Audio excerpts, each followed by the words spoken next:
Hello and welcome to the Build With Baer Workshop. My name is Pat Baer and I'm here to build a model kit and hang out with all of you. And I'm going to go ahead and throw the Bear Cave, the Lego, the Scythe, which are Tier 1 emotes, and the Tier 2 emote, the blue emote. If you are currently a subscriber, you can reply with those emotes. If you are not currently a subscriber, you can just say hi or use other people's emotes, or you can just be a lurker and chill, because it's okay to lurk. We got Lashbrook here. Hi, Lashbrook. Ghost Valve is here. Hello, Ghost Valve. Welcome, welcome. We are currently, at this very moment, John is here. Welcome. We are currently, right at this second, speaking of subscribers, at 38 out of 40 subscribers. Look, the goal is 50, but we definitely need to get to 40. We gotta get to 40 so that I know I get a payout the following month. So if you would like to become a subscriber, now's a great time to do that. If you want to gift a sub to somebody in the community, you could jump into being a gift subber, and you could join the gift sub leaderboard, which right now is empty because it's only the second stream of the month. Is that right? Or is it the third stream of the month? Yeah, second stream. That's right. Yeah. The first stream was on Saturday, and it's Monday, July 4th. I know dates and times. Anyway, tonight's agenda. We are going to talk about some manga, because it's Manga Monday. We're going to talk about some new anime. We got a new anime series and an old anime series that hasn't finished up its run. Episode 11 of 12 of Shikimori's Not Just a Cutie. We'll talk about that in the second hour. We're going to talk about some announcements of anime that is coming out in the year 2023. Some of which I'm like, oh yeah. And some of which I'm like, wait, what? And we'll talk about WWE's Money in the Bank pay-per-view. And we'll finally talk about the end of Summer Games Done Quick. I got 4 runs to talk about for Summer Games SDGQ. SGDQ. Why did I say SD? Summer Games Done Quick. We'll talk about that. I'm sure other stuff will come up. If you missed Saturday's stream, the ska button has been replaced with the dance button. It doesn't have to just be electronic dance music. It can be any kind of genre of music that makes you want to dance. The ska button has evolved into the dance button, like a Pokemon, that only has 1 evolution. I don't think it's one of those like 3 evolution. It's just the 2 evs one. Later, will we find that there was a even more, like specific, a baby Pokemon? John presses the button, so it's time to dance.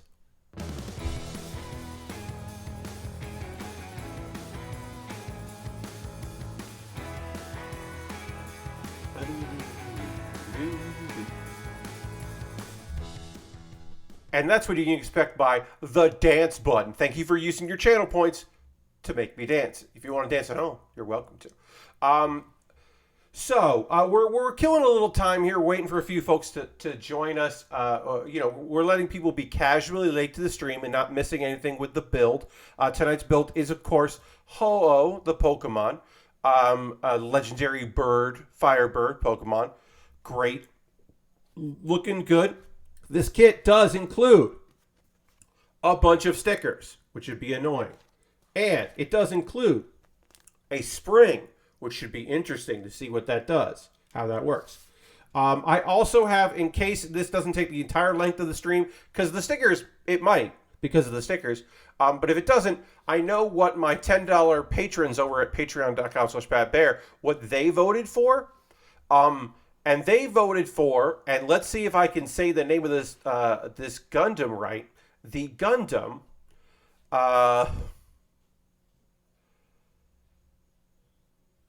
Asclepius.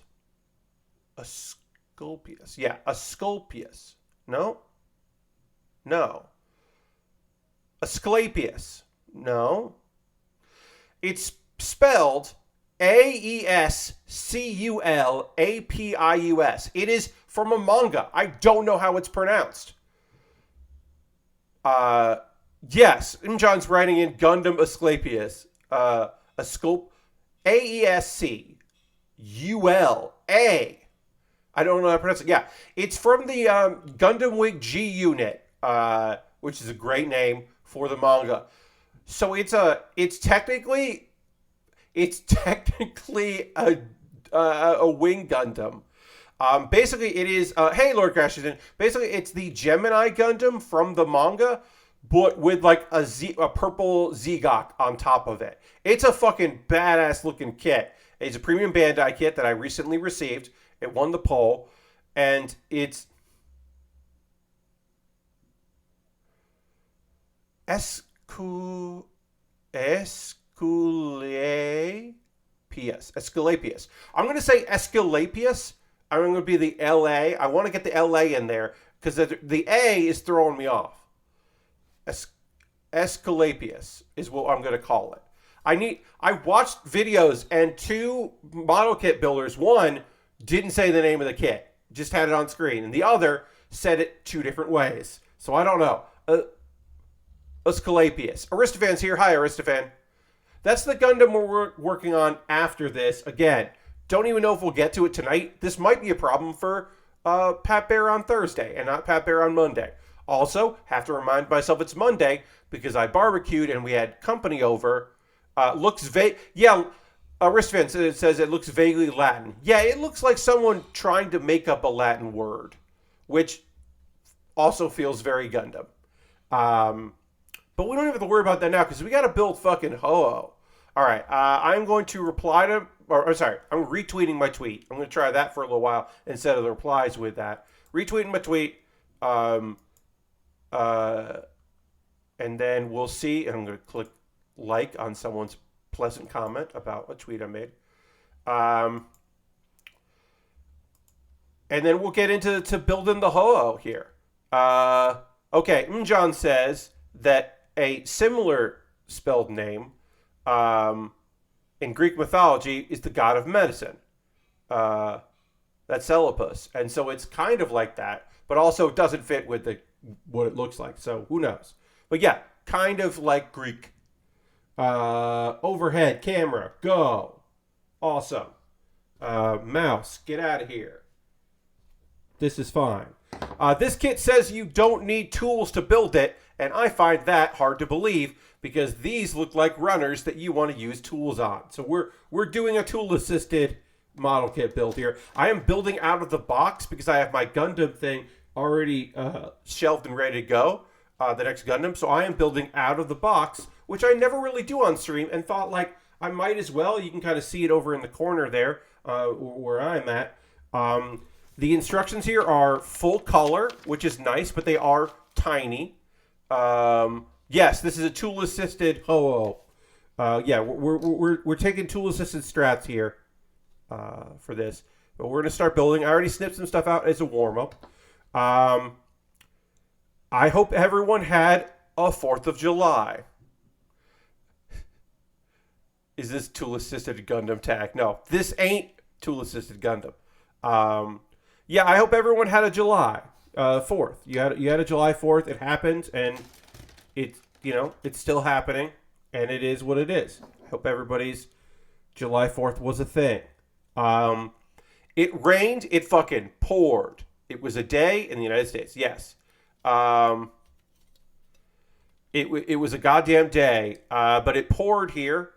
Now, thankfully, it wasn't raining during the parade. And you're like, Pat, did you go to a parade on July 4th? You don't really. That doesn't feel like Pat. And the answer is no, I didn't go to a parade. A parade came to me in the form of a lovely bunch of golf carts decorated for the 4th. My favorite being somebody that made cardboard, turned their golf cart into a train, an old-timey train, and called it the Peace Train. I thought that was lovely. That was very nice, and I appreciated that. Did not really, was fine. Then it just poured all day, so we got out the old grill pan, got the big grill pan out, and did hot dogs and burgers on that. My mom accidentally purchased 4 burgers that were beef and pork mix, and those tasted not bad. We found out before we put them on the grill pan, the big old sheet that hots up, that normally you would use for like flapjacks, but we just did it to simulate being out on a grill. There's a treaty between the Greek Dutch of Naples, a duchy of Naples, and Scard, the Lombard prince of Benevento. Okay. Thank you, Aristophanes. Thank you for that knowledge. Yeah, let's see. It goes like that, and then it goes. Okay. All right. Oh, it looks like this. Our neck. We're gonna get some movement on this. This ho-oh can move. This ho-oh can get down. And then, this is where the spring goes.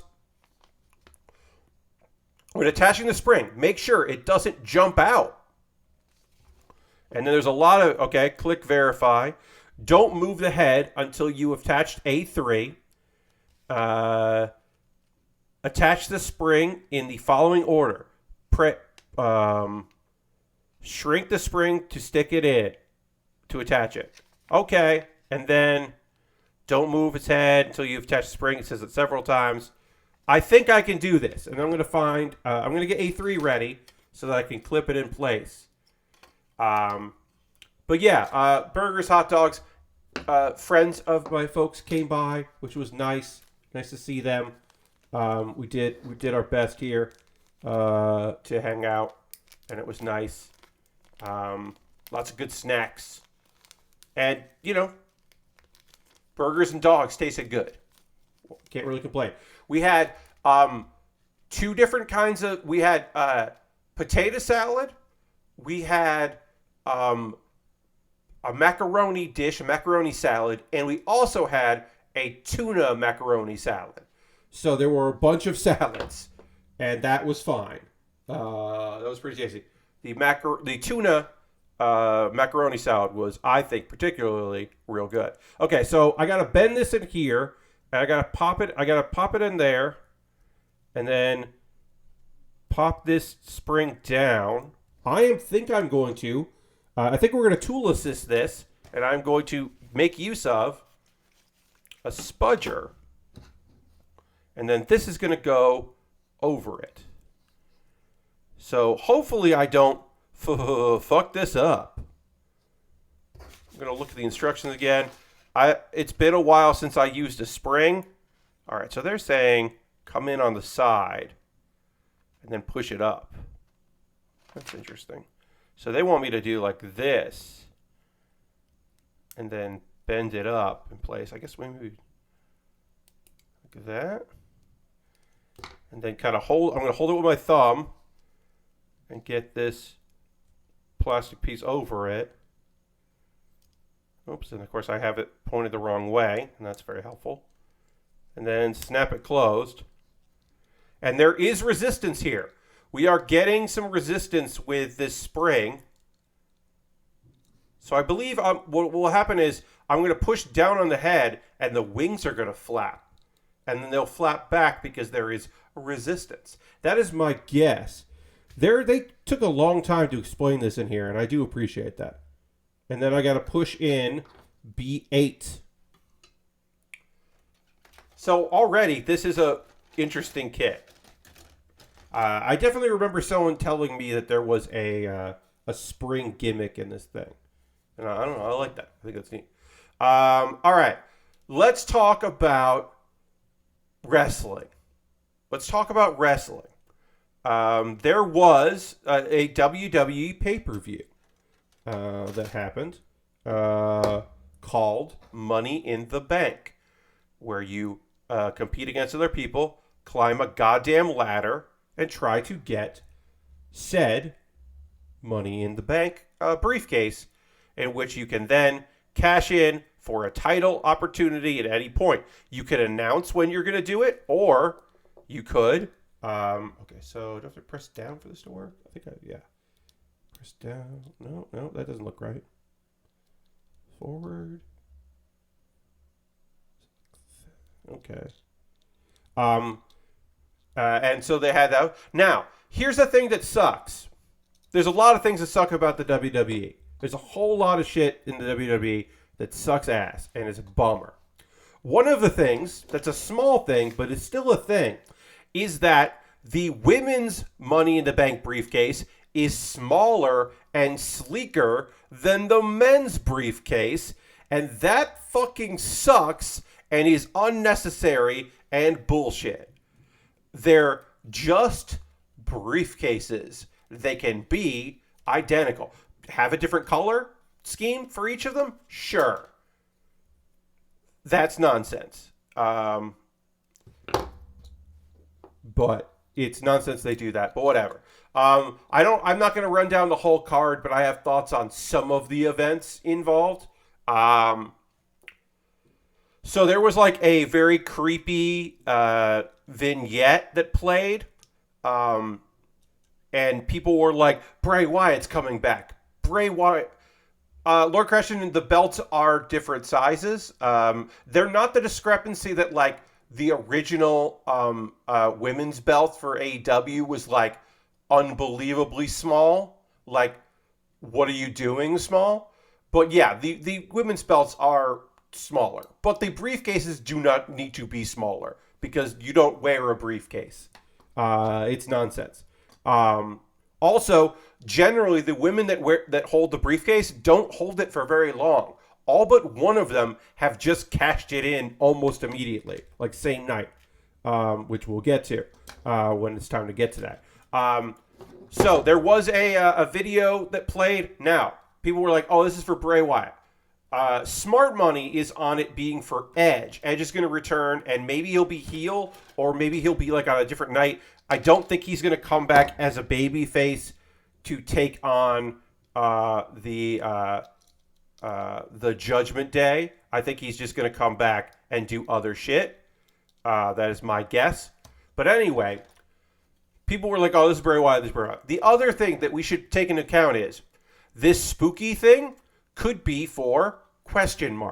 Because sometimes the WWE just makes video packages and they don't know who it's for.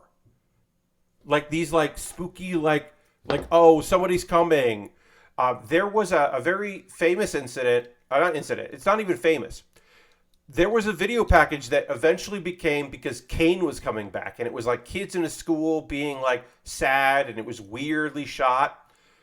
Originally, that video package was for Chris Jericho. And he was going to do a different version of Jericho that was more like, not spooky, but more like kind of cult leadery.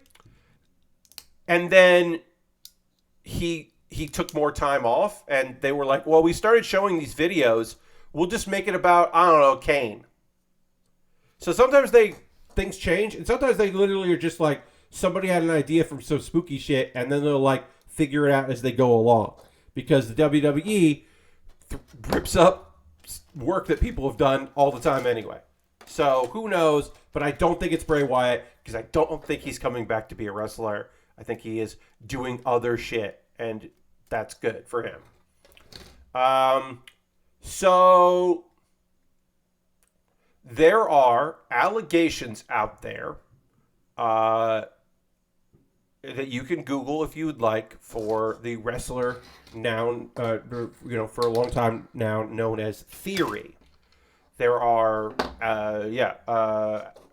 some sickening allegations made about this particular person. And it's even more damning that this is the guy that Vince McMahon has gotten behind more than any other wrestler of his generation. That this is like Vince McMahon's like, yep, seal of approval. I'm going to do work with this guy. I got big plans. He was added to the match out of nowhere and won the match. And, look, does everybody think this was originally going to be Cody Rhodes was going to win Money in the Bank and then wait until WrestleMania to cash in? Yeah, that's what it seemed like. Those plans changed. Did it make more sense to have it be Sami Zayn? That would have been more interesting. Yeah.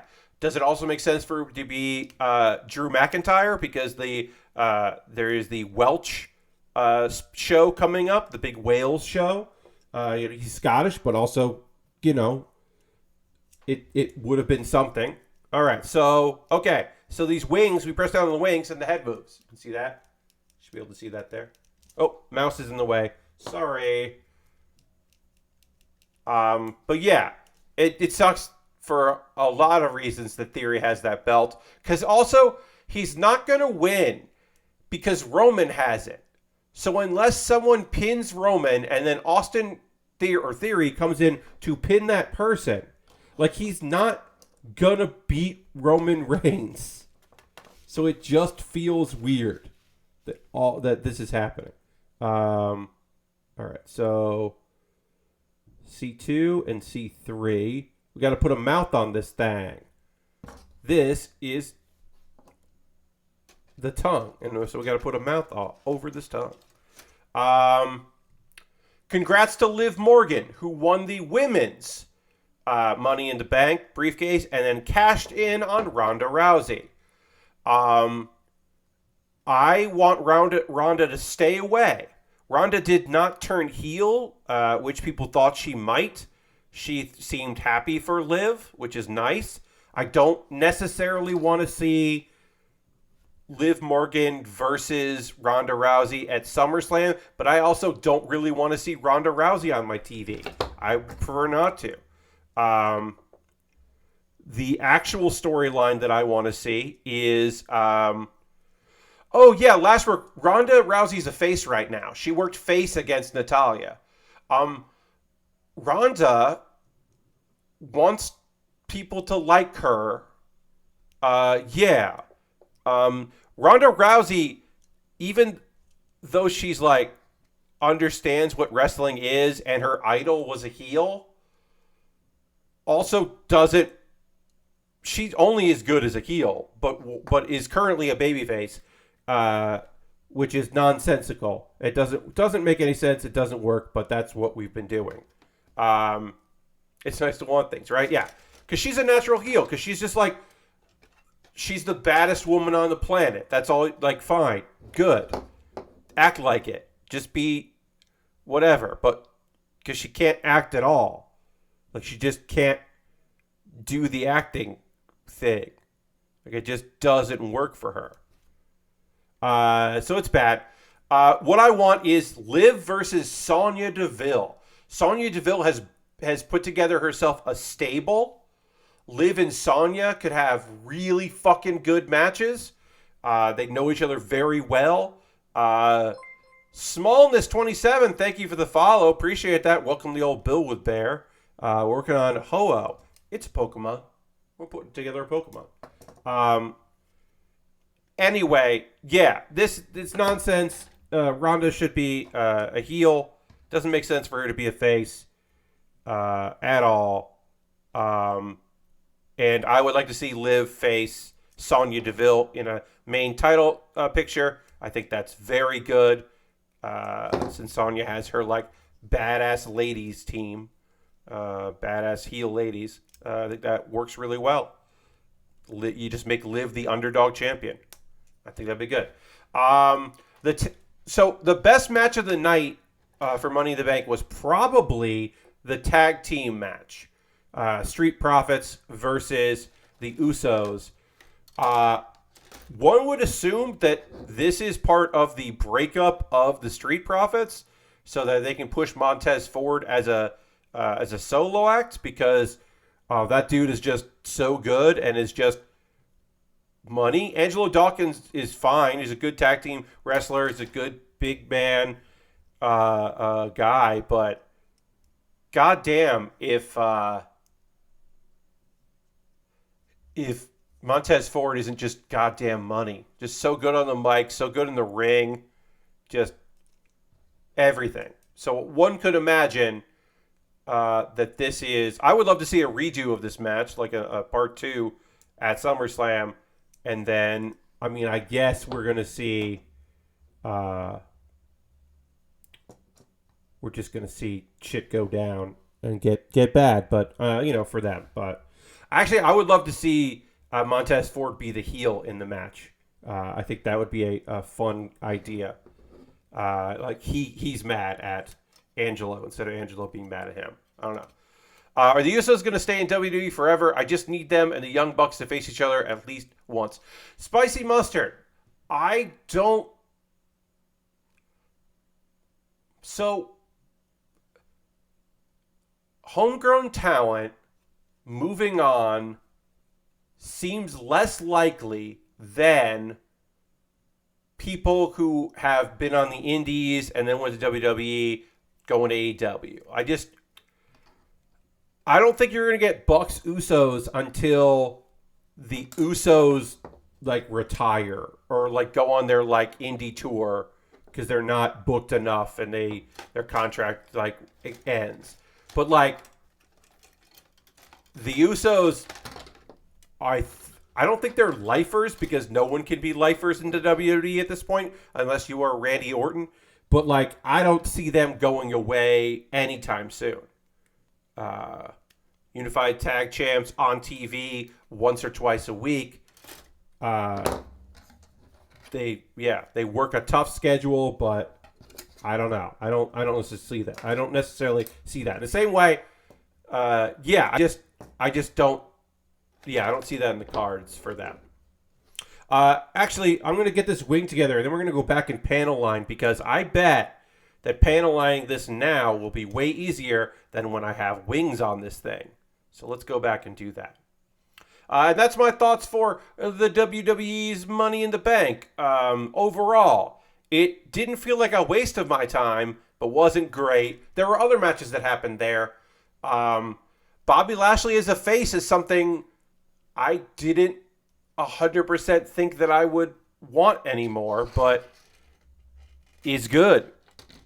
I can get behind Bobby Lashley right now, and I think it's working for him. Him being United States champion, sure, that sounds fine. I thought Carmella and Bianca was okay. I think Carmella has been off wrestling for a while and maybe needed a warm-up match. And that Bianca is so fucking good that, like, of course it was an okay match because Bianca is so goddamn good. But this was obviously a filler feud because of the injury sustained by Rhea Ripley, who, of course, we wish the best and hope for a speedy recovery so her teeth don't fall out and she is not concussed. But obviously this was a filler and it should have been Rhea versus Bianca, which everyone knows is fucking gold. Bobby Lashley right now he's still like, hey, I'm strong, but he is like, I am getting things done.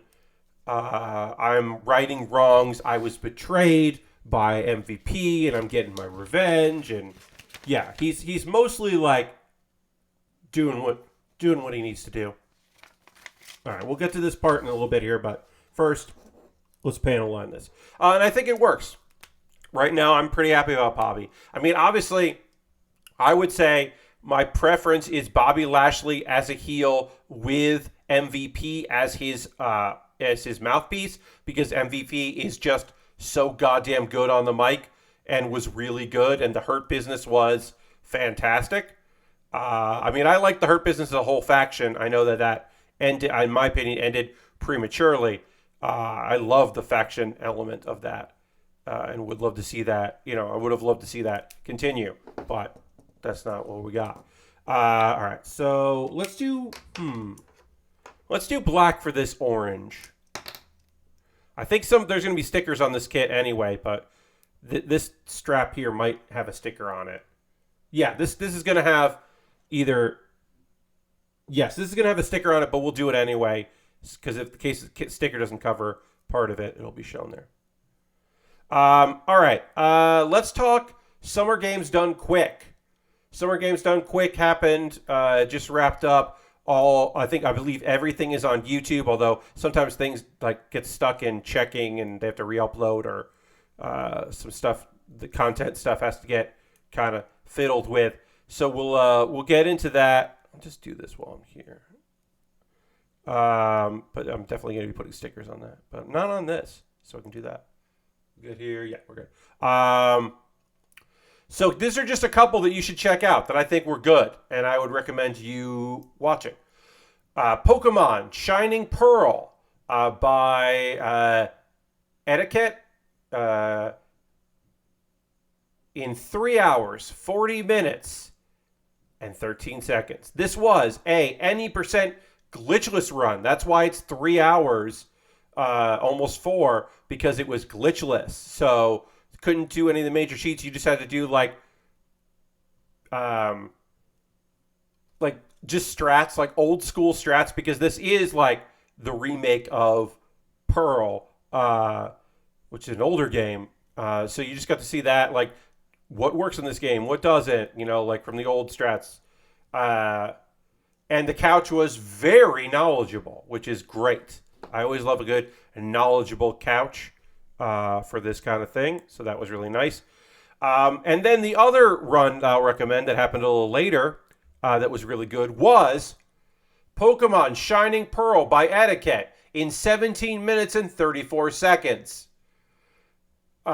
This was they raised a bunch of money bonus goal. Same runner, as you may have recognized. Same game, same version of the game, full of glitches.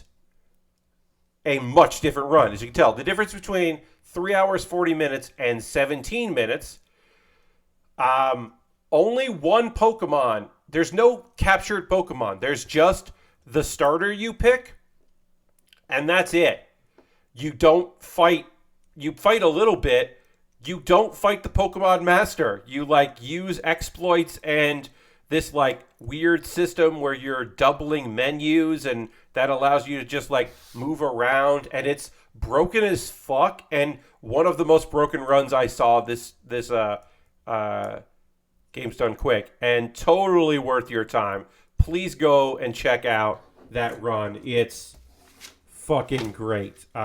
Once again, that is the Pokemon Shining Pearl. There is the 3 hour, 40 minute glitchless run and the 17 minutes and 34-second run.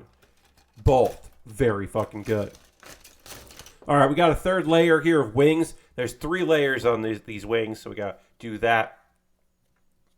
Another Pokemon, no, it's not Pokemon, another run that I think you should check out. Sorry, I'm going to cough here. Pardon me.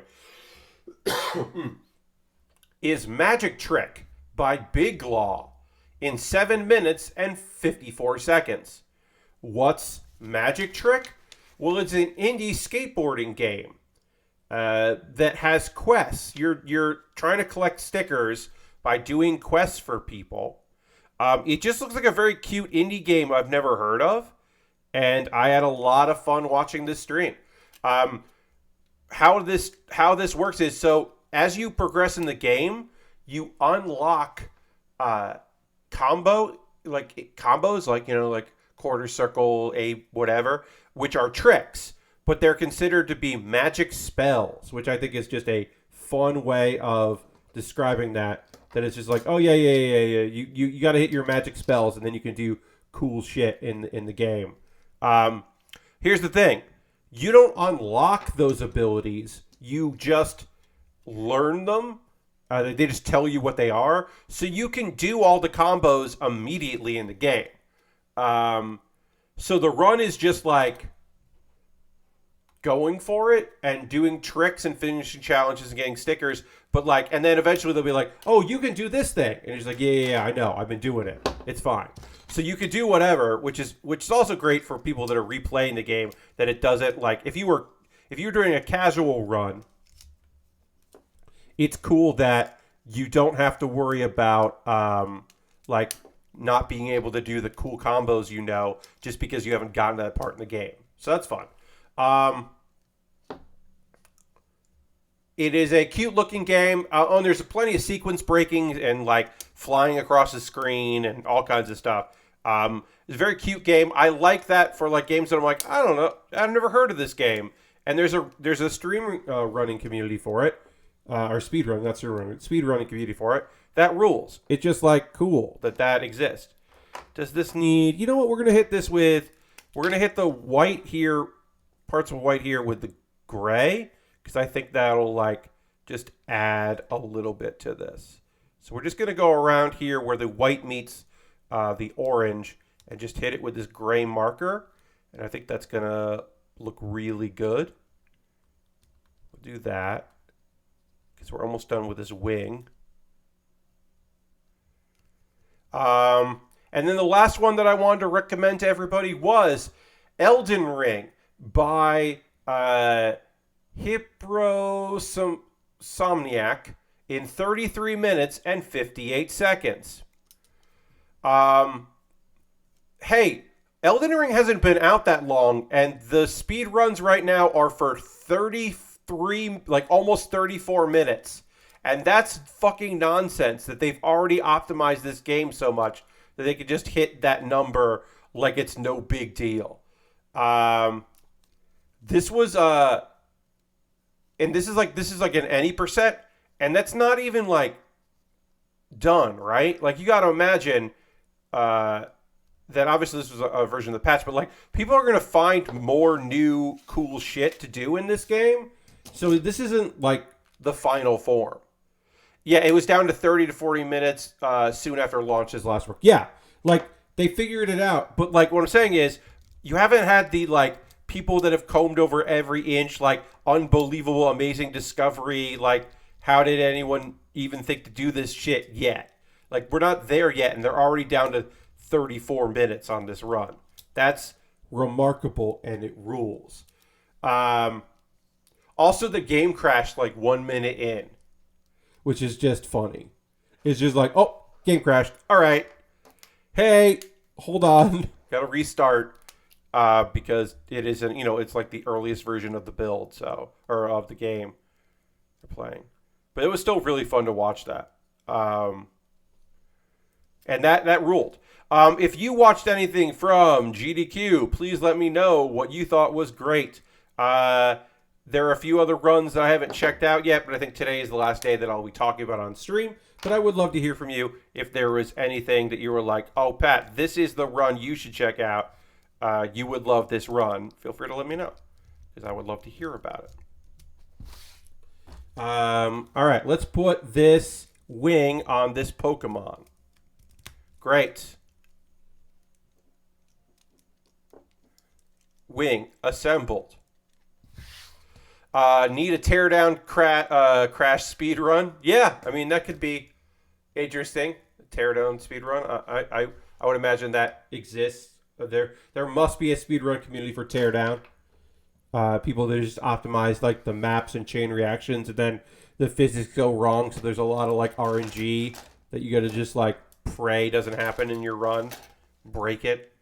Okay, yeah, that's summer games done quick. Which I'm happy we talked about. We got a chance to talk about. Lashbrook says, I haven't really checked anything out for a considerable amount. I was about to watch a run of Sound Vortex, and then Jeff started streaming. Yes.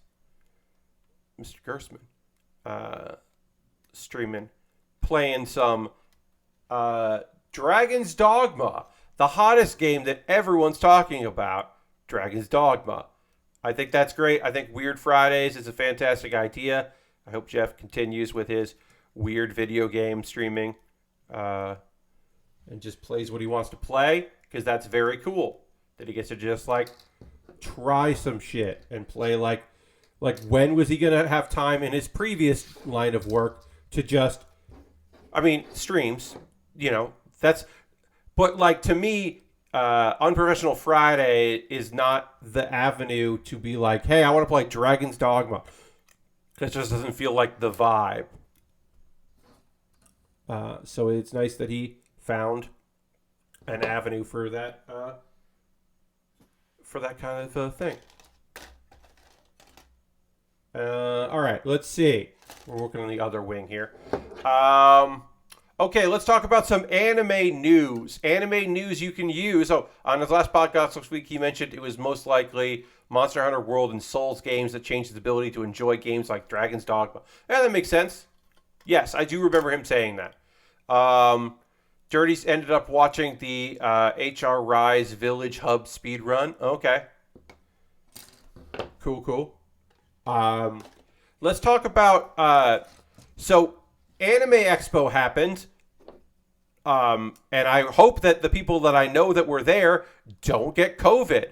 But the chances of them getting COVID seems to be remarkably fucking high. And that sucks shit. And I hope that everyone is okay and does not get COVID. I also hope people I don't know don't get COVID. But I particularly hope the people that I do know that were there working and just being around people don't get fucking COVID. The nice thing about knowing people who their online presence is that of a VTuber is they have to mask up because they need to, like, even if they're there not as their VTuber persona, they still wear some kind of mask to cover their actual identity. So if they can also wear one that is, benefiting them from the spread of a disease, that's good too. But there were some announcements that came out of that. The first one had been teased previously, but we got more information about it and a trailer, which feels weird that there's trailers for an anime that is coming out in January 2023. Feels very weird to have a trailer for that in the summer, but there's some trailers for some shows. Let's talk about the small announcement. There wasn't a trailer for this, but the small announcement is Mashal, Muscles and Magic. If you have not read this manga, I think you should because I think it's very good. I have described it as, what if Saitama, One Punch Man, went to like wizarding school?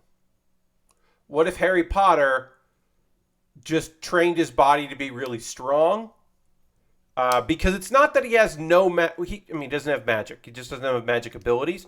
It's not Asta. It's not Black Clover. It's like, what if a just goofball musclehead was like, I'm going to magic school. I understand Lashbrook saying, I'm not sure how much I need an anime of this. I just think it's a no-brainer. Even if you don't necessarily need it, I felt like this was gonna happen no matter what. There was no way that this anime adaptation wasn't ever gonna happen. Like, it's a very popular, it's a shonen series, shonen jump series, but it's very popular, and like, the pitch hits people who maybe don't watch a lot of anime, that like, hey, like a strong dude goes to a magic place and then like strong dudes his way into like solving his problems and like makes friends and seems to be a pretty gung-ho good dude. And I think that like, yeah, I think it's a no-brainer that it's out there and hopefully it'll be good. A1 Pictures is adapting Solo Leveling. This is huge. This is an international phenomenon of a manhwa. This is like, it's completed. It's done. I guess there's going to be some side story stuff that's coming out. The creator is doing something like that. A1 Pictures. Here's the thing about A1 Pictures. All their animation is fucking beautiful. They have at least 2 teams. I will say I much prefer A1 Pictures like I like their comedy shit. I like their Kaguya-sama, Love is War, and Love is Hard for Otaku. Interview with Monster Girls is one of theirs. I really like their animation stuff. I don't necessarily love their like cute anime stuff. I don't necessarily love their action stuff. Like the Exorcist one, Blue Exorcist. Sword Art Online is their probably big one. They co-did with Trigger, Darling in the Franxx. Like, they have had some big hits, but I don't necessarily love their action stuff. But I can say all of their anime is gorgeous, so that's good for this project that they're gonna, give it to a team that can really do something awesome with it. I've talked about Solo Leveling before here. It is like, I'm so glad this is the manhwa about hunters and guilds and dungeons. like when I talk about manhwa, I'm going to talk about a manhwa tonight in the second hour that is just your basic dungeon thing. There's nothing special about it. This one is pretty damn special and goes places and doesn't always nail it, but I think is really good about what it does. Like, it is there are dungeons, our main character is weak and he's been trying really hard and nothing's happening, so he's just doing his goddamn best. He ends up in an impossible situation where there's no way he can live, and tries his best to make sure that anyone can get out alive. He really wants to get out alive himself because he's got a family to take care of, because his dad left and disappeared and is looking after his mom and his sister. And he's like, okay, I got stuff to do, but I'm not making it out of this alive. And then a mysterious RPG-like system becomes available to him, and he can level up and get stronger. And then there's like clearly more shit going on that is tied to what's happening to him, and there's a whole lot of bullshit he has to deal with, and very cool characters from various countries, and like very strong powers, and it's violent and honestly like pretty damn well told. I think it's like genuinely a very good series, and those wings are backwards. Did I put these fucking wings? You're right, Dirty. One, thank you for using channel points. Two, you didn't have to. Two, but yes, you're right. I put the wings on backwards. God damn. Thank you for... I think eventually I would have noticed, but I appreciate you pointing that out. That yes, I just put those wings on backwards. Also, maybe they should be able to go on backwards, but whatever. That was just custom. Let's see. The illusion of flight. That was just a ground ho-oh. It's not meant to fly. Yeah, right. The wings are backwards because this ho-oh just hangs out on land. Let's do the base before we do the tail of magic. We'll just get this base done here. The base is easy to build. But anyway, solo leveling is going to be fucking good. And like I said, I don't necessarily love A1's action series, but I really do love their comedy adaptations. But this is a big one. And again, if somebody has to get exposed to this now kind of overplayed series of comics, because there are a lot of them, this is the one you go. If you got to get into this is the one you do. So hopefully it'll be kick-ass and people will get invested in it, and then some of the other good manhwa out there will get adapted. But who knows? Maybe, it won't hit as hard. I mean, some manhwa has hit pretty damn hard. Some webtoons have hit very hard, and people have been super into it. So I have to hope that this could be one of them. All right, so this is our ho-oh on the stand, and then let's build the last component, and then we have to put stickers on. And for some reason, we built the whole thing, and then we're gonna do all the stickers together, which is like, I don't know, it's a choice. Oh, and I should actually know how this goes together. Okay. So we'll get this together. Okay, and then the big one, it's the first bird to fly butt first. There you go. Probably the big one. The one that got teased before, and then this is a trailer, which, again, this trailer coming out feels very weird. Like, the Mashal was just like an announcement. Solo Leveling was like a vibe trailer.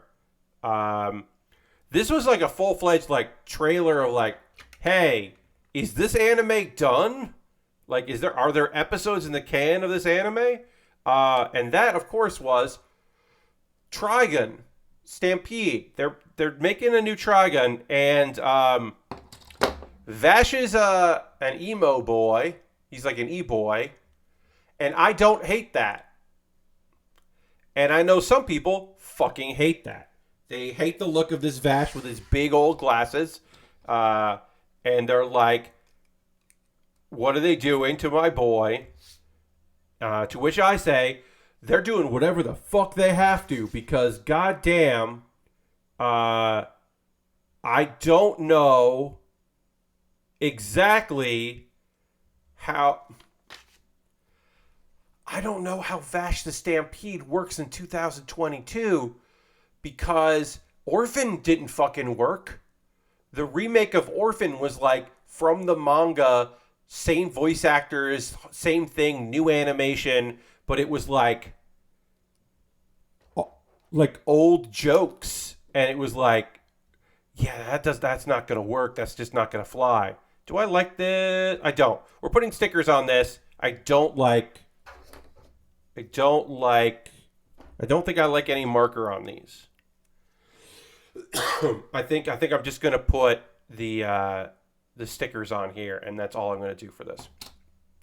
The new Spriggan was pretty good. People seem to like the new Bastard. Yeah, I don't have Netflix right now, so I haven't seen the new Bastard. But like, I just don't know if Goofy until the last possible second, and then pretty cool, and then immediately back to Goofy.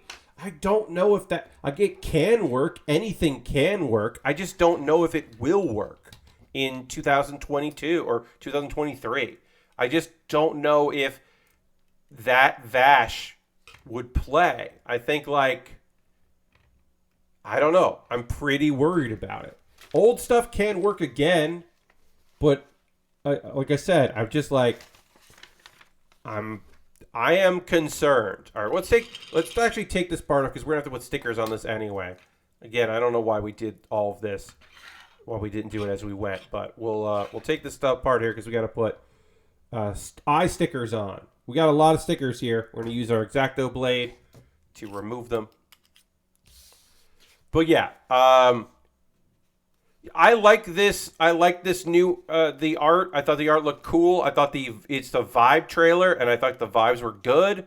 I am interested to see how it goes.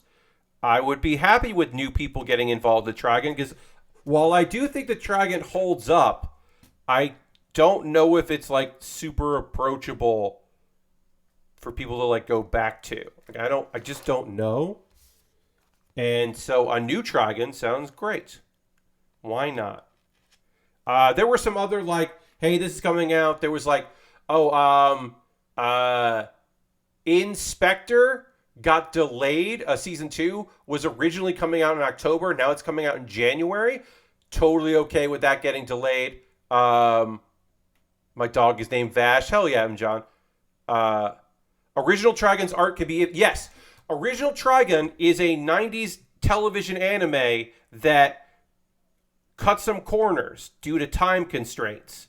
And sometimes it was pretty dodgy. Oftentimes, sometimes money, but mostly time. And it did definitely suffered. I think I mostly turn around on the new design except for the gun. I love that gun design. Yeah, I don't know, Les, but like I think it'll be okay, and I am willing to wait and see how it works out. See, why did we build this? This is weird. This is a weird decision. I'm going to take the beak off here and to put the beak stickers on. Like, just have me do the stickers while I'm building it. Why am I doing this later? It was very strange. Yeah, this is weird. Basically, it's just like dry fitting it at this point. All right, let's get the neck sticker on here. So yeah, there were some other announcements. There were some stuff that had gotten delayed, and I think it's fine to delay that. It needs a dedicated sticker break. Yeah. But yeah, some announcements, pretty good. Let me actually just see if there was any other announcements from that I want to talk about here. I'm just going to go to YouTube and look for Crunchyroll because I subscribe to that. So let me just go over to Crunchyroll. Is it Crunchyroll Collection or Crunchyroll? Which one are they going to show me? Can't remember. Yeah, it's Crunchyroll Collection. That's what I want. Let's see. It's tough because some of these trailers are like this season stuff, like Yakuza's Guide to Babysitting, which I'm going to be watching, and Inspector Season 2. That's right. Yeah, actually, Inspector Season 2 got a third trailer because it's coming out next year and got pushed. The 2 Year Eternity. There's going to be more 2 Year Eternity. Get ready to continue to be sad. Get hyped to be sad again. More Jobless Reincarnation. It's kind of fun to watch or to see that getting promoted when the first season was a Funimation show. Also, I'm over it. I kind of bailed during the second part of season 1. I think that show is beautifully animated, and I think that Rudius sucks shit and isn't fun to root for as a main character. So I'm not big on that particular series. But yeah, that's the big things that came out of Anime Expo, in my opinion, anyway. The ones that I was like, get hyped for. All right. Take these out here. Got to put some stickers. We got to put stickers on the beaks and then also stickers on the inside of the mouth too. It just feels like, all right. And then there's a sticker that goes on the back as well. We'll just do this one here. We will take a pause for the cause in a moment or two. We'll talk about ways you can support the channel, and then we'll get back into building. Obviously there's still some stickers that need to go on to places, but this will probably be done here, and then we'll get ready to work on the Asclepius. I think I'm just going to say Asclepius. Yeah, Asclepius. We got to work on the Gundam Asclepius, the Gemini Gundam with a Zegok on top of it. It's very strange kit. It looks fucking fantastic. I'm excited to build it. I love a model kit with some fucking purple. Purple plastic? Hell yeah. Cool. All right, and then 3 and 4. We'll finish this. We'll finish the outer beak stuff, and then we'll do the inner beak. Oh, actually, this was the wrong sticker. I fucked up. This is the lower beak sticker. I put the lower beak sticker on the lower mouth. You know what I mean. Whoop. But yeah, we'll take a pause for the cause. In the second hour, again, it's Manga Monday. So we got manga to talk about. It's also anime, but it's just anime. It's a stream. It's a day that ends with Y. So I'm going to talk about anime. Got one new series and one continuing series that I need to wrap up eventually.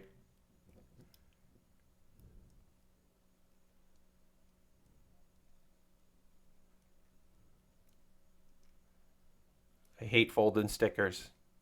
I never think they look good. I don't think this looks good. It's fine. I don't think it looks good, but it'll also be covered. All right, let's look. You know what? Let's just finish the beak, then we'll do our shenanigans here. Do all the work. Let's see. Wednesday stream. I can promote my Wednesday stream. I will be watching some old ass wrestling. Predominantly stuff from All Japan, because that seems to be fine. The internet seems fine with me showing that stuff. So I'll be doing commentary over some matches. I will also make sure that we have at least one, if not more, women's matches. That's hard to do with All Japan, because of the All Japan women's. It was a short-lived and also difficult to find. Ass wrestling is the best wrestling indeed. But yeah, we're going to look at some old wrestling, some hard hitting, some cool shit.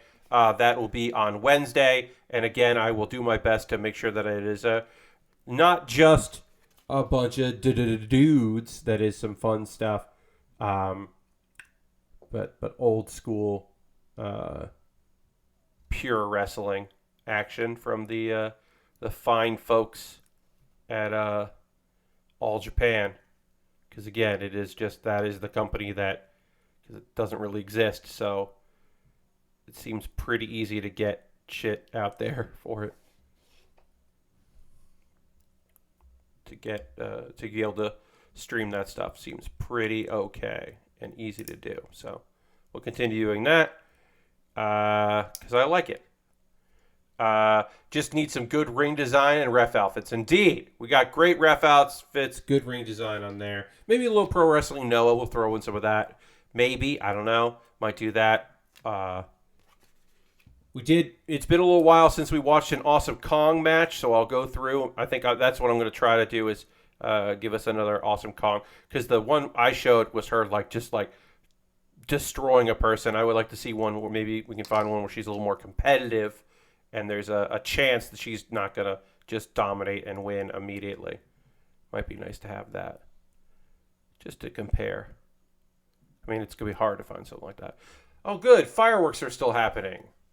At least it's really wet, because it was there was a period there where we were definitely getting a lot of it was a dry spell, really bad dry spell around here. So I'm glad that is not continuing right now, because that's a bummer. So I'm glad we're getting a little bit more rain, especially today.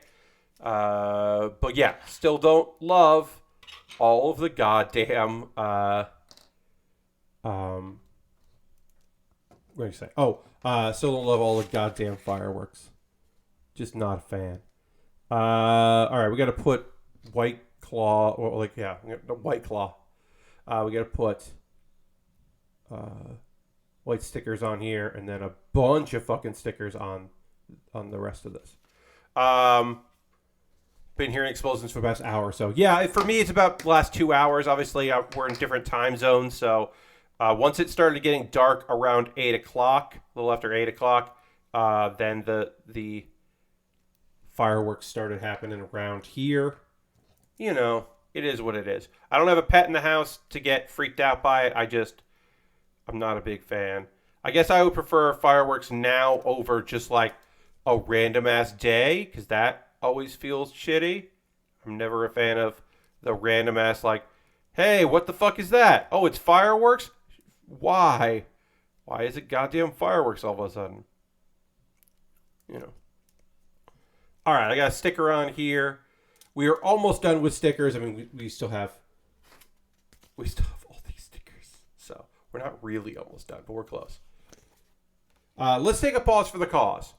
You heard fireworks last night too? Yeah, that happens. That definitely happens. Let's take a pause for the calls. I'll talk about ways you can support the channel, and then we'll get back into working on this many stickers for this Pokemon. If you are new to the stream, this is what's happening right now. I'm going to talk about ways you can support the channel. All of the things I'm going to mention here are optional. You are under no obligation to watch this. Wait, sorry. Hold on 1 second. Oh, God. Sorry, breaking news.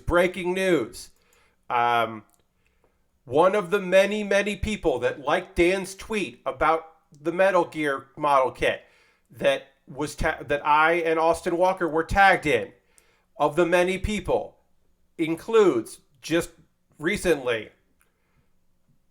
at Shut Up Excalibur. That's right, the announcer for AEW Excalibur just fucking liked Dan's tweet about model kit, building. Oh God. Add it to the list.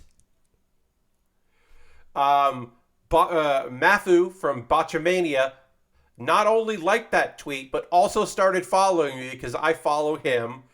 And then Excalibur liked it, and I don't.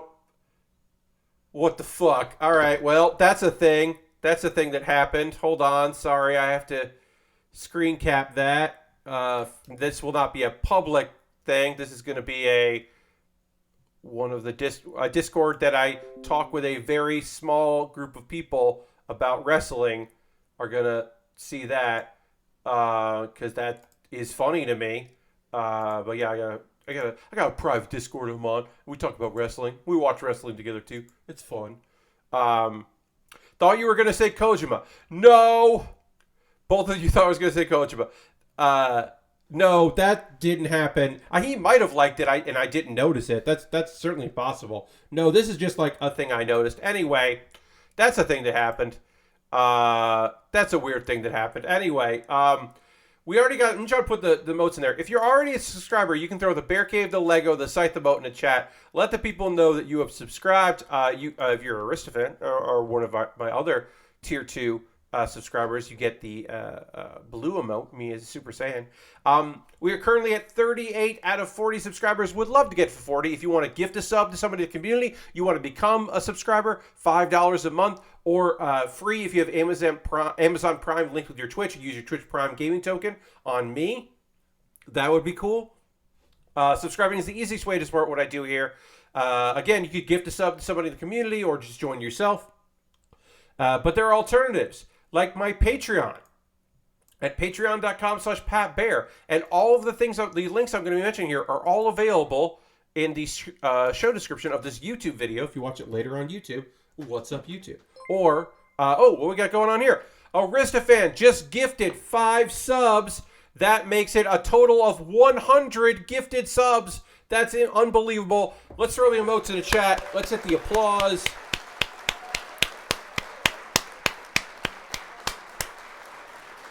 Aristafan just hit a very nice number in 100 gifted subs. Welcome, Ann Hinton, Spicy Mustard. Hey, I know you. Mr. Shanks, that's Shanks with a 4.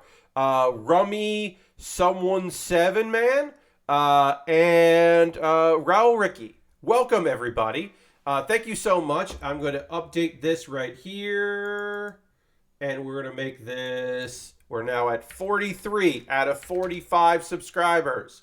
The goal is 40. The me shut up goal is 50, but like being over 40 right now is great. Thank you so much, Aristafan, for those gifted subs. Welcome everybody that got a gifted sub. Enjoy those. Thank you so much. But yeah, I got a Patreon, patreon.com/PatBear if you want to alternate to Twitch. $1, $3, $5, $10 tiers. Different rewards for the different tiers. Take a look at that. I have a YouTube channel. Of course, subscribing to my YouTube is free. But also, if you wanted to become a member, it's $2 a month, and you would get my Wednesday videos you get on Tuesday. And this next one is about a Isekai.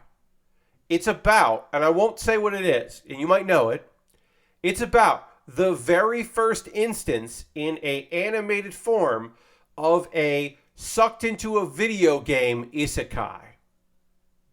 It's a movie, animated movie, the first of its kind of an Isekai that involves a video game world. And that is fucking ridiculous. And that is the thing I'm going to be talking about on Wednesday. But you can watch it early for $2 a month on my YouTube. You'll get it tomorrow. Also, one-time things. What if you're just like, Pat, I can't support you on a monthly basis. But like, I got a couple bucks for you. How would I give you those couple bucks? And I would reply, well, you could go to my Coffee or my PayPal or Stream Elements, and you could tip me on Stream Elements. Most of those are through PayPal. Stream Elements also allows you to make a credit card donation. Reminder, folks, that like you can't charge back. If you meant to donate some money to me, don't charge back. I'm gonna, especially if you try to do it through Stream Elements, I'm gonna fucking fight you on it. Because there's been some issues with people doing that, making large donations to get all of the like thrill and love and make a small streamer fucking cry and be emotional and then charge back because PayPal just is like, oh yeah, don't worry about it. Yeah, we'll let you charge back. So fuck that shit. Times are tough, so in general, fuck that shit. But also, like, I'm not gonna put up with that nonsense. And Stream Elements will fucking fight you. So, which is pretty great. Um, let's see. Okay. I have an Amazon wish list. This kit was bought off my Amazon wish list. If you would like to make a wish list purchase, that would be fucking dope. You could buy something. I will shoot a dedicated video about said thing, and then I'll build it on stream. And of course, also the table that we're working on right now was also bought off my wish list, which rules. I've got Lego sets. I got model kits, some inexpensive, some very expensive, some that are on sale. I added some new ones like the Star Build Strike Gundam, which I just looked at and was like, have I built this before? And as far as I can tell, I've never built the Star Build Strike Gundam, but it looks neat. The Enemy Gundam from Build Divers Re-Rise that is just called, it's literally called the Enemy Gundam. I'd like to build that. A bunch of different kits, some very expensive, some not so expensive. But you pick up something like that, like I said, it would jump the queue and I would build it. We're building next the Asclepius. And if you wanted to see me build the kit that's based on Geminis, I also put the Geminis on my wish list. And there's also some gear at the bottom and just stuff that would be nice to have. But yeah, you can buy that. There's Throne is the alternative to Amazon wishlist because people like to have an alternative to Amazon, which I appreciate and understand. You could do that over there. Or also USA Gundam Store. You buy a gift card to USA Gundam Store. You send me a DM on Twitter with the gift card code, and then I use the gift card code and buy a model kit. That's all that. If you want to support me for free, get into my Discord. I got a Discord. We're going to get back to building in just a minute. Almost done with promoting myself. A couple of video links I would like to share with you. Let's go to the first one, which is, of course, Pat Bear's Anime Club. You may have seen me record this live this previous Wednesday. If you missed the live version, here is the YouTube version of it. Where I talk about the spring season and I preview and talk about the summer season, which has just started. It's like 2 hours, a lot of anime talk. And then Do You Remembaer is my ongoing video series where every week I research a topic and then talk about that topic as best as I can remember what I just read. This is a video about Chumbawamba, who cut a whole EP about how much they disliked a record label and then later joined that record label. And of course, did suggest that if you could not afford their album, that you go to Tower Records and steal it from Tower Records. To which Tower Records responded by making all of Chumbawamba CDs only available behind the counter. Not that they banned the sale because it was a popular band and they wanted to make money. They were just like, oh, we just won't put it out for people to steal them. They'll have to come and ask for it. Which is like, oh. So it's like, well, you still want that money. All right. We're gonna get into some manga talk and then some anime talk. You know what? Actually, let's do anime first because I want to make sure I get through the anime talk, and then we'll do manga talk. It'll be Manga Monday to close. But first, dramatically transition while I drink water.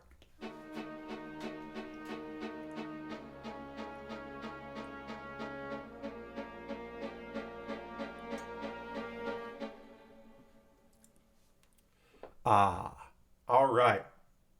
We're back in it. I'm going to talk about some anime with you, and then I'll talk about some manga in a bit. I got a new series, and then continuing where we left off with Shikimori's Not a Cutie, because this is episode 11 to 12. So, my Isekai life, I gained a second character class and became the strongest sage in the world, is available on High Dive. Is a goddamn mouthful. It's a lot of goddamn words to say.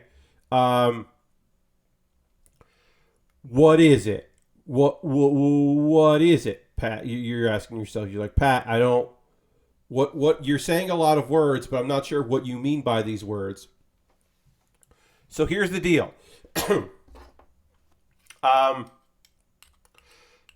This is an isekai. about a dude who is summoned to a fantasy world and is a monster tamer, which is considered a weak class because you're just controlling like low level monsters. They can't really do much, and you're just like doing the best you can, but you don't have any magic abilities, and they don't. Monsters can't use magic, so that monsters that you can capture can't really use it. Oh yeah, Spicy's thanking for Aristophan. Yes, it's very kind of Aristophan. So it's like, yeah. Oh, it sucks that you're a lowly tamer. That sucks. But the point of this show is that he can use magic through all of the monsters that he's tamed. You know what? I've made a decision. I'm not going to do all these stickers on the legs. The legs are going to be bare. I'm not doing these stickers. All of these stickers are bend around stickers. Maybe I'll change my mind later, but right now I just don't want to do them. We're not doing that. We are going to put the stickers here on the back of this, but we're not doing that. Just not doing it. This one is just okay. So I take this off here. We got to put this on here and do all the way around. Because this is all number 18. Right? That's just... Yep. All the way around. Okay. We'll just go around and start doing it. Feels like there's more stickers than I need on here. Do I have to do it on the back too? Yes, it's on the front and back. That's why. That's why there's so many stickers. Anyway, this is fine because this is a repetitive action that I can do while talking about this anime. So, that's the kind of gist of it. He's incredibly powerful. He's pretty much more than just a monster tamer. He's like a sage. They use magic through him. He's got a wolf friend named Proud Wolf that in the manga is really cartoony, feels like a Looney Tunes character, but in the anime adaptation, so far anyway, doesn't look like that. Also, later there's a rhino called Ancient Rhino that rules, and he's got a friend who's a dryad, which is neat. That he's made friends with more than he's like, not really monster tamed it. Anyway, some of the information I just told you, you wouldn't know by episode 1 of this anime because the contents of episode 1 are chapters 6 and 7 of the manga, maybe even chapters 8. It starts with chapter 6 of the manga.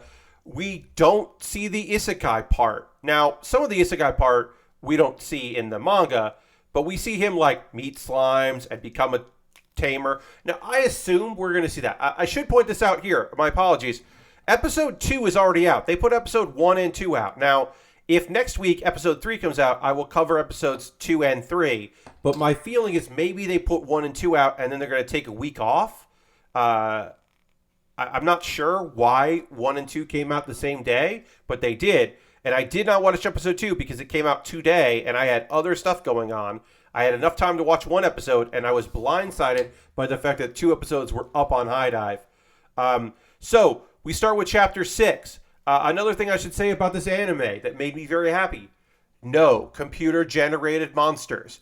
All the monsters that he fights, all of the slimes, Proud Wolf, those are all computer digital images, or animated images, I should say.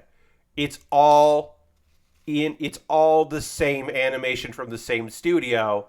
How fucking cool and rad is that? Also, the art looks good and the action is good.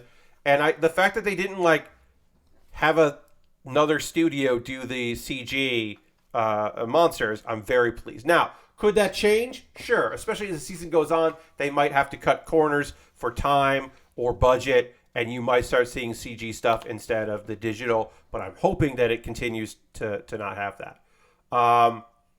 What happens in this episode? Okay, so we hear some like generic guitar music, and our main dude, who we later learn is named Yuji. That's Uiji, Yuji, not Yugi, Yuji.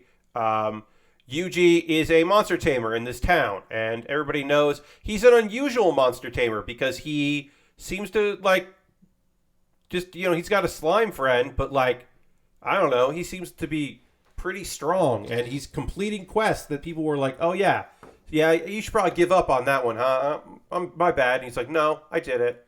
Because the slimes can, like, store, like, he doesn't have inventory like most trainers do, or most, like, overpowered main characters do.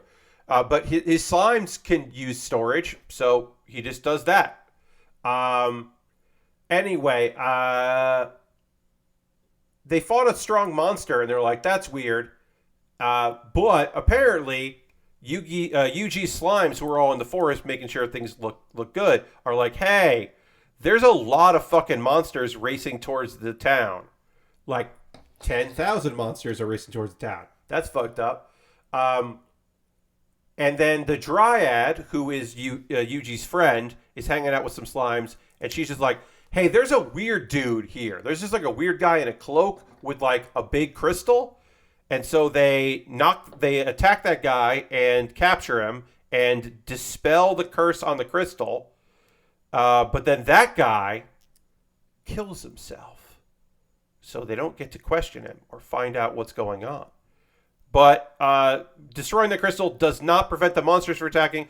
We see the adventurers who are, they're basically killing time so that Yuji can do some kind of big spell. He's like, I got a big spell I can do. Don't worry about it. Just, like, buy me some time. So we get to see these trainers, like, not trainers, these adventurers fighting monsters. The slimes show up to help, which is really fun. I should point out that these slimes, they're not all just blue blobs. Some of them have facial hair. There's the one with a mustache. There's several that have eyebrows. There is one with an eye patch, which is very fun. So there's some good silliness going on there with the slimes. Anyway, they show up to help, including Proud Wolf, who is a scaredy cat, does show up to help the last of the adventurers make it back into the center of town. And then Yuji has all of the slimes form a perimeter around the town to make a giant barrier. And then through the barrier, he burns all these monsters. And you think, I just did it, right? We're done. He didn't get all the monsters, so he has to do it again. But he runs out of NP, and he has to start using HP to make up for his MP. And it's witnessed by the adventure receptionist, who finds him collapsed and nurses him back to health a bit. He gets a rest. Yuji's fine. But while everyone is partying because they saved the town, Yuji disappears because it will be chaotic if people know that he can use such high-level magic. So he's like, all right, time to get out of here. But he does leave one slime behind to keep an eye on the town. And that slime overhears the guildmaster say that they believe that the mysterious man was in a cult that they've been dealing with. There's no opening or ending song. There's a little bit of the opening song over just like a list of credits, and then like a preview of the next episode. Again, I did not watch episode 2, even though it is out, and I will watch that for next week. And if there's episode 3 comes out, I will watch that. And so next week I'll talk about episode 2 and 3. But I just didn't have the time to do that tonight. Yuji is like, he's not like a completely deadpan character, but he is like pretty guarded, and he also understands that he is special, but I don't think that he fully comprehends how amazing he is, and I like that. A thing to also note is that I don't hate the choice that they jumped to chapter 6, because my hope is that we are going to get, there was a flash of him as an office worker, and then back to the present. So I do think we're going to get we're going to see the first couple chapters. Now, I don't know if we're going to see the chapters where he ends up in the town and he starts learning how to be an adventurer. I don't know if we're going to get all of that, but I hope we're going to get the episode where he's like, how did I end up here? And him meeting the slimes and learning about his skills. At the very least, we should probably have the episode where he like meets the dryad and helps her, since she's like a fucking character in most of the series. She's not a major character, but she's like around a lot. So one would hope that there's like explains how they became friends. So I don't know. Maybe episode 2 is like chapter 1 of the manga. I don't know. Or chapter, the first couple chapters. It did feel weird though that they started in the action. I felt more weird about that in Kuma Kuma Kuma Bear, because it didn't really explain what was going on at all. Because it was hard to understand if it was a isekai or if it was just like an action anime. This one, the name says My Isekai Life, so you should probably know what's going on. But yeah, pretty great. And then Shikimori's not just a cutie. Basically, this is episode 11. We are setting up for a date because they have been so busy with the festivals and the all kinds of different things. They haven't had time to just hang out, the two of them. Shikimori and Izumi are going on a date, but not before she goes with her brother to the mall to find a new outfit. And we get some stuff with her and her brother. And we also get fucking flashbacks. This episode is mostly flashbacks about Izumi's life before Shikimori and Shikimori's life before Izumi. So if you've been watching the series, you know that Izumi has bad luck and is accident prone. And he's pretty positive about that because he's got a good crew of friends. In middle school, he was not as positive about that because he ends up almost hurting his friends and he can't do gym and he's almost late to school. And you get the sense that he's already pretty worn out. He's a little kid. He's a middle school age kid and he's not necessarily pumped for his life of having bad luck and causing harm to his friends.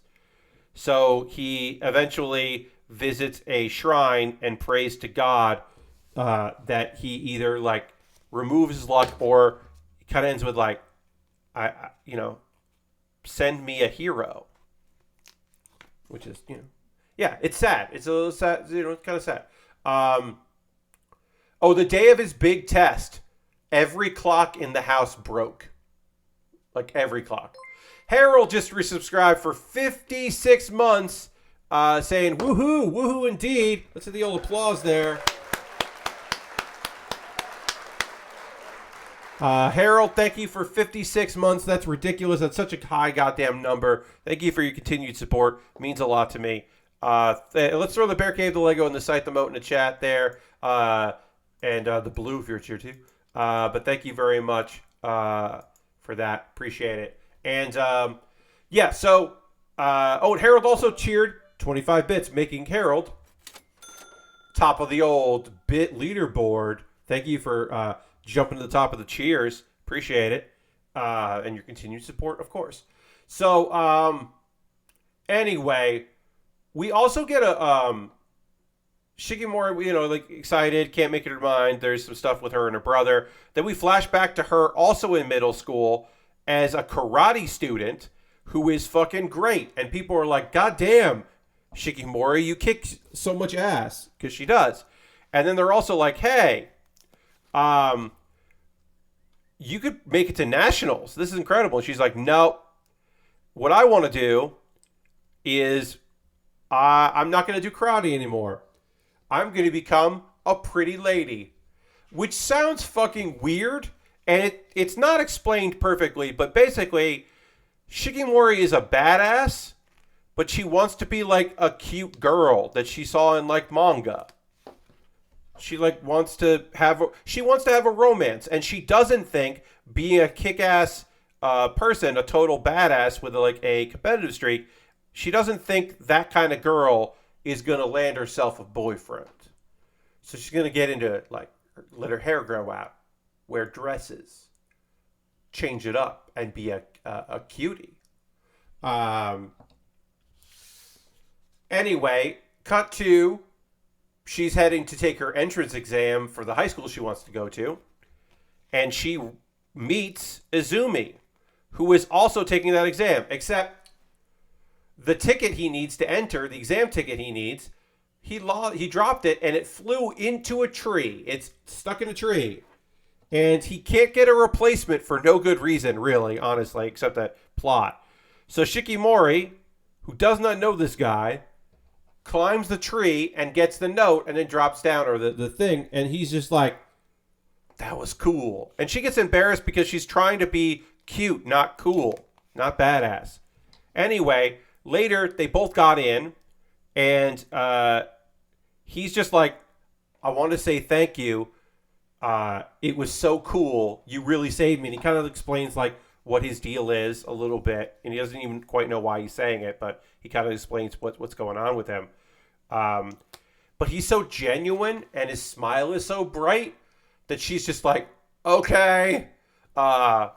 Because she was all like, he saw me be awesome, but I want to be cute. And that's how they met. And anyway, by the end of the episode, her brother like bought her a lipstick that was too expensive that she didn't want to buy because she's prepping for her big date with Izumi, which I guess will be episode 14. So that'll hopefully be very cute. I love this show. It is one of my favorite shows this season. Shikimori's not just a cutie. She is a complete total badass, but also a fun lady. And Izumi's got a lot of goddamn heart. And the sporting characters I think are very fun. It's overall just like good. Was there an extra one, or did I miss one of these? Yes, I did. I missed one. I was like, did they give me an extra one of these? No, I just didn't do it right. We are now just about done with this kit. Great. We can start getting ready to do the Asclepius. Yeah, I keep trying to put an R in there. Asclepius. That's what I want to say it is. Asclepius. Asclepius would make more sense, but Asclepius.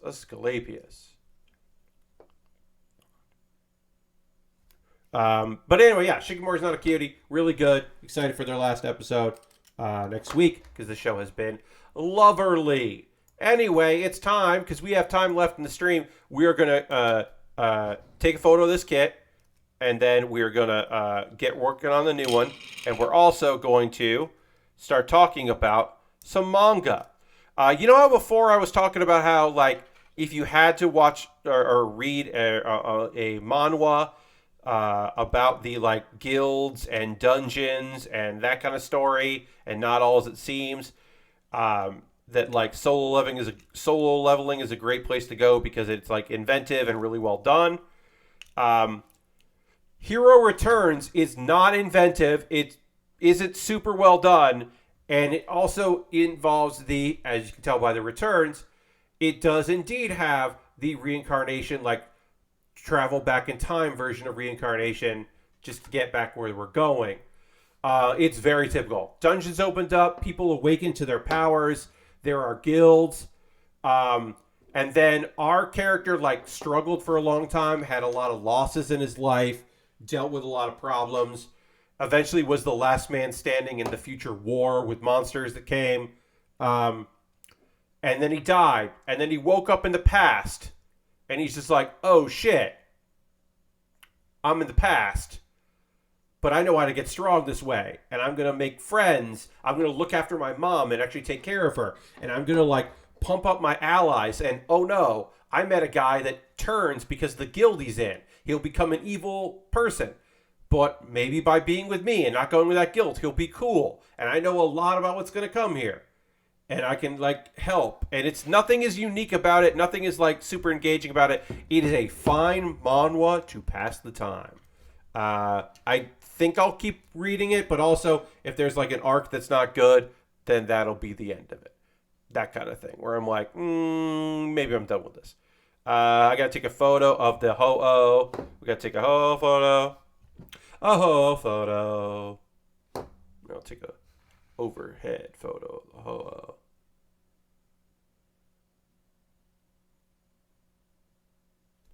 take 2 photos of Ho-Oh so you can see the ankle. Also, again, because we're not going to look at this again, there is the gimmick here where we can hold Ho-Oh, and then by moving the wings, the head and neck also move, which is cute. I think that is a fun gimmick for this very simple, straightforward model kit. So yeah, see, there. Head moves, and the wings move. And if you push the head down, you can make the wings flap, which is maybe what you're supposed to do. All right, the other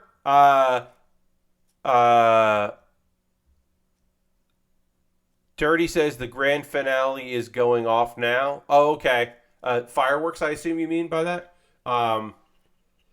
The other manga we'll talk about here is Skill Lenderer's Retrieving Tale, which is a weird piece. I think it's like maybe worth checking out, but maybe not worth it, and just like totally skip it. We'll talk about that in a second. Let me get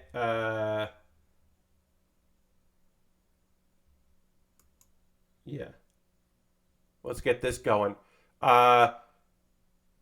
Again, I'm gonna learn how to say this fucking name of this thing in the future. Oh yeah, we got the overhead there.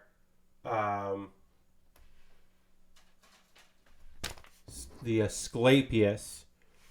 We got the Asclepius here. This kit came out in 2022. It is the Gemini mobile suit with what looks like a Zegok over it, and then the shoulder stuff and the head pieces can fold down for close combat mode, and the arm stuff can like extend and become claws, and it's basically just like a Zegok hanging out on top of a Gemini, and it looks fucking cool. And that is the next kit we're going to build here, so we can get started on that. I don't even think I'm going to take a photo for the stream. I think I'll just say we're starting there. But yeah, we're getting ready to do high mobility mode. And we start with, because it's a kit from 2022, we of course start with the body, which is where you want to start. We have 2 sets of polycaps, which I hate when we get 2 sets of polycaps, but we got 2 sets of polycaps because they're like 1 and 2. So I have to like remember that the smaller one is 2, which isn't too bad. I didn't need to have the markers on for the previous part of the stream, but whatever. All right, let's get 4. I need one of these here. Start building the chest. Get that going. 2. Okay, that's the chest part there. So Skill Lenderer's Retrieving Tale is in some ways very typical of the. This is not an isekai. It's not a reincarnation story. It is a kicked out of the hero's party story. Because we got our main party of like doing whatevers, and they have the support character. Now, generally, which is true in this one, the character who gets kicked out is believed to be a liability, or we're so strong we don't need you kind of character, or sometimes it is just a character that like they're so used to what they do, like everyone gets so used to what they do that they don't recognize that, oh, we're only strong because of you. In this instance, it's weird because they should be very aware about how important this guy is, because he, as the title implies, he is lending them their power. He can research and learn spells, and then he can lend out those spells and abilities and strengths to people that he's in a party with.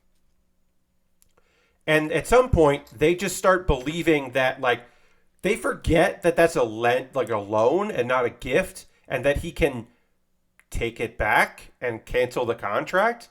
And they seem like very surprised. And also, I should point out, not only do they seem surprised, but also they seem confused as to like why they're suddenly not as strong as they used to be, and then like the healer can't use the healing spells they used to be able to use, and like hides that fact because like people shouldn't know that she's not as good as she used to be. And it's just one of those things where it's like, yeah, remember the whole lending you powers thing? Anyway, they kick him out, and he's just like, all right, retrieval, taking him back, taking my powers back. Cool, thanks. And there's interest. There's interest on the loans, which is like compound interest, which, because he takes back all these powers that he has lent out to people for so long, what ends up happening is his new abilities fundamentally change his body. He has to like become a different, like an evolved human to handle all of the power he suddenly has. And then also he has like it's not robotic AI, but he has like his abilities have a artificial intelligence, like a guide or a navigator kind of thing. He suddenly has like this ability that manifests itself as a human woman, so that because she wants to be helpful and hang out with him.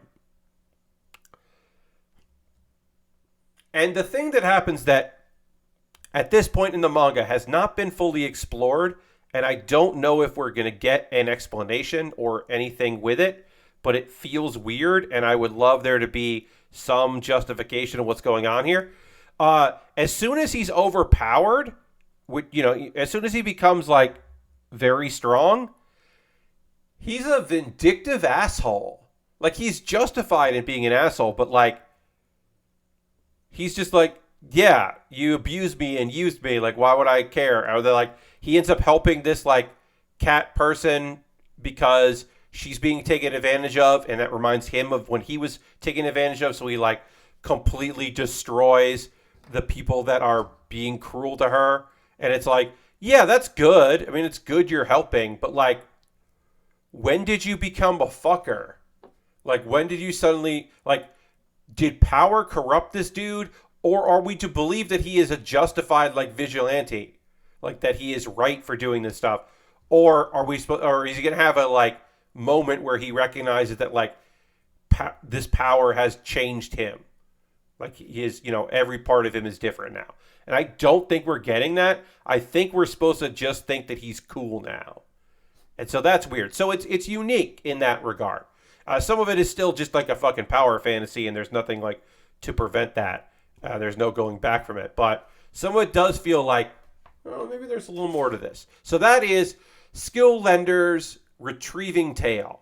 It's not my favorite, but again, I do kind of like the premise of like that's how he became more powered. And also I do enjoy the fact that it is like they're just like, oh, we had trouble with that monster. Everybody's feeling really sluggish. Weird. Last week says, I got to say, this fall season is pretty excited. New Mob Psycho, Spy Family, Chainsaw Man, and even Bleach. Yeah, we're getting Bleach. It's weird. The new season has a lot of pleasant, strange surprises, which we can talk about. Getting there. Let me just go over in here. But yeah, fall 2022 has a lot of as far as Isekai goes, we also have Beast Tamer, which I've talked about the manga of, is the story of the dude that was a tamer that like got kicked out of the heroes party, and then one of the strongest people that is a cat girl. For like, you shouldn't be able to make animal like demi-humans. You shouldn't be able to tame them, but he does, and then he meets a dragon girl, and then like more and more cool animals, and it's like animal people in school. Lashbury says, I know everyone hates this arc, but like high budget Bleach in 2022 is so wild. Yes, I think this arc sucks. The 1,000-Year War is a bad. I mean, I think Bleach just gets worse and worse as it goes, and this is not good. But also, it's unbelievable that it's happening. Why is an animated adaptation? Why is Bleach coming back of all things? So that is wild in a way that I appreciate. Oh yeah, let me just do. Uh, let's see. Yes. There's a romantic Isekai coming out that I don't love. Thousand Year War from Bleach. Oh, also, Perot is doing it. Studio Perot is doing it, and that's good. Let's see. My Hero Academia is coming back in October. Um, let's see. Futuro no Guild is not the action series that I'll watch because that's not a good series. The fourth season of Golden Kamuy is coming out. Hey, thank you for the Wad Tomatoan. Thank you for the follow. Appreciate that. I've somehow gotten stronger when I improve my farm related skills. Is a fucking weird manga, and I don't know why it's. I don't. I was very surprised that this is getting an anime adaptation because it is like, it's very slice of life, but also it's weird as shit. Basically, this dude plays farming. He's a farmer, and he gets so good at farming that he gets superpowers.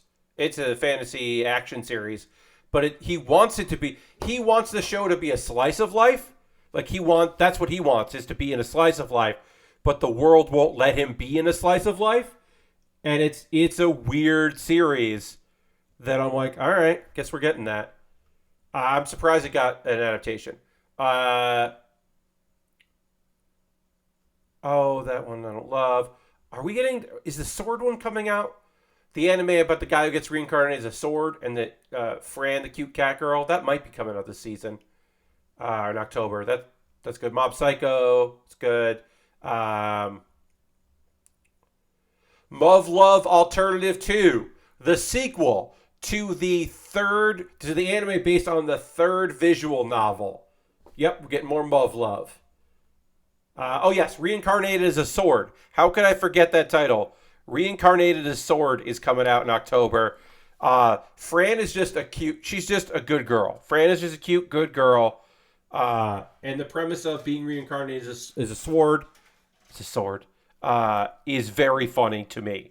That is a funny premise for a series. Just be like, yeah, you're a sword.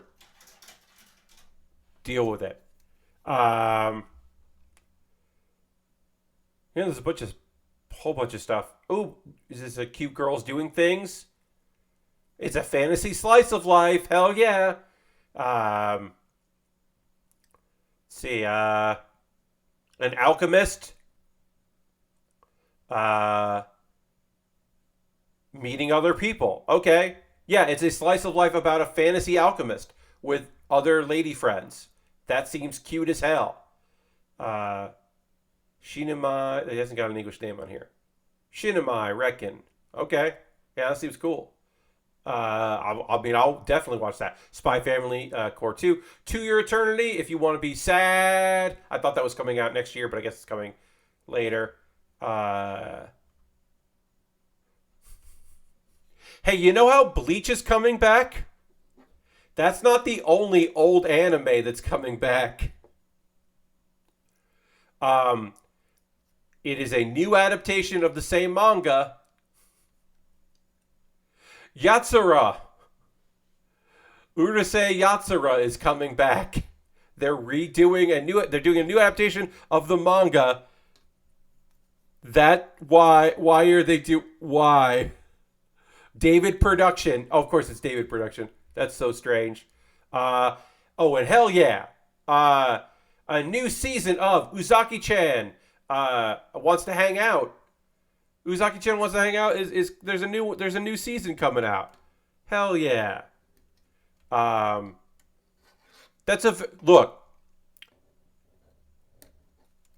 Is that like kind of etchy and like kind of like I don't know about this one, Pat. Yes. Does it make it okay? in my opinion, makes it okay that because they are college students. Yes, but also I think the first season is very cute, so I'm excited about having that. Um, and also, fuck yeah, welcome to Demon School, Irma-kun season 3. This time, they're helping out kids because they're not the freshmen anymore.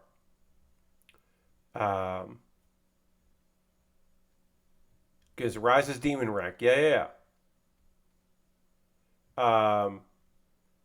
That's awesome. Uh, yeah, they're gonna help out other kids. Yeah. This seems good. I think that, and then oh shit, I've never watched it as it aired. I've only watched it after the fact. Yowamushi Pedal Limit Break, the 5th season of Yowamushi Pedal. That's right, the goddamn anime about the high school anime about distance biking, group distance biking. That for some reason, because the guy who is the main character was wanted to join the anime club and ended up joining the biking club, but he has made friends and also they have met just a cute little weird guy that they love. Uh, that shit's coming. I forgot what bad opinion Zaki-chan creator had that made me decide to stop caring about that show. Ooh, I don't know, Lashbrook. I do know that there's a whole episode of the anime that is not in the manga, that is just an advertisement for a city in Japan, and I thought that sucked shit. But beyond that, I don't know. DG Chariot is getting a mini? What? That's really strange. Uh, so yeah, anime's coming out. Uh, Newsflash, anime. Anyway, I'm gonna finish this part here, and then we will be able to complete this chest of this kit, and then we'll really get into shit on Thursday.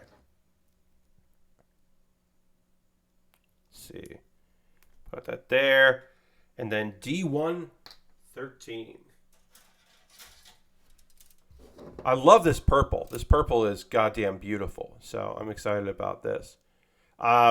This is the first time with my new table setup that I am using because the new table started and I was building Lego. So this is the first time that I'm working on a Gundam with this setup, and I'm not fully thrilled with where I have to put my sprues. So this is a work in progress. On Thursday, I might try a different way to do it. Right, like as I said, right now I'm not like thrilled with how this is working out because I feel like I am. It's one thing to like lean over and grab stuff, but now I'm like, I think I'm really having to like turn around to get things and get away from the mic, and I don't love that. So this might not be the final way I'm doing things. All right, we will complete this. We'll complete the chest here. We'll panel align it and then work on the head on our next stream. Thank you all so much for joining me tonight. I hope you have a great rest of your evening. That is going to do it for the stream. We are going to raid. That is how we end every stream, is we go and give somebody out in the world a raid. So I'm going to go find someone awesome. Reminder, my next stream is Wednesday, 9 p.m. Eastern. And the plan is that I will be going and watching some... well, thank you, Spicy. Thanks for being here. We're going to watch some old school wrestling, some All Japan Pro Wrestling, and things of that kind of era, which I think will be very fun. Let's see. When did my friend start streaming? Because often they stream for hours before I get in here, so I don't know. Oops. So let's see. When did you start streaming, Courtney? Are we going to go raid you? No. You have been streaming for too many hours and you are probably almost done. I'm trying not to do raids for people that are wrapping up their goddamn raids. You know what I mean? Or wrapping up their goddamn streams, I should say. But then who are we going to go raid?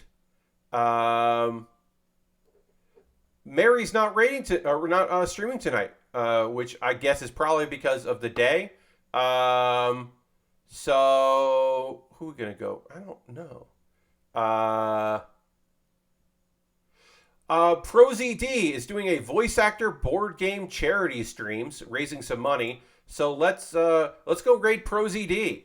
I don't think that ProZD is going to even acknowledge that we raided him, but that's fine because it's charity and I like voice actors and I like raising money to help people. And ProZD is cool. Sungwon is neat. So let's go raid ProZD. I think that'll be fine. Once again, model kit building on Thursday. We'll be back to it.